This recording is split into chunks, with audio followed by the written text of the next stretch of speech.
Very good. We're going to continue this week with our lesson on the Creed, and this time focusing on the actual theology of the Creed. You have in today's lesson the second part of the Athanasian Creed, which speaks more directly about Christ, and we're going to speak about him and the mystery of Jesus Christ, what we call Christology, the study of Christ, in today's lesson. So we're going to speak about the fact of the incarnation, which means the enfleshment of the Son of God, the second person of the Blessed Trinity, that he is God and man. He takes a human nature to himself. So he is God and he is also man. He's not half God and half man. He's together God and man at the same time, with a reasonable human soul and human flesh. And therefore there is only one Christ. We, of course, recognize in the Creed and the mysteries of the Rosary, as we talked about last week, the fact that he suffered, he descended into hell, rose again, ascended, and sits at the right hand of God. He will come again, etc., as we find in the Creed. And St. Athanasius ends his Creed with, "This is the Catholic faith, which except a man believe truly and firmly, he cannot be saved."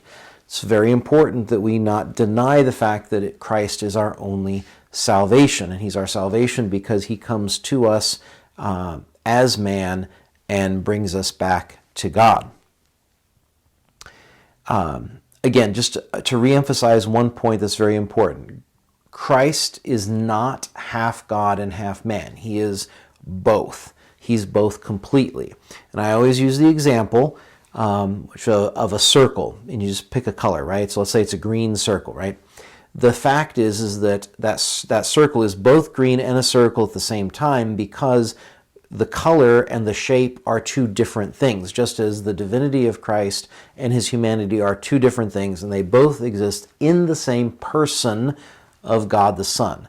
Jesus is a divine person, the second person of the Blessed Trinity. He is not a human person, but he has a full, complete human nature like we do. And one of the implications of the incarnation has to do with our Blessed Lady. Because Mary is the mother of Jesus, she's the mother of his physical body on the natural level. She's also the mother of the church, because anything that we can say about the physical body of Christ can in some way be said about his mystical body, the church, which we'll talk about a little bit more in a later lesson. But again, Mary is our mother because she's the mother of Jesus.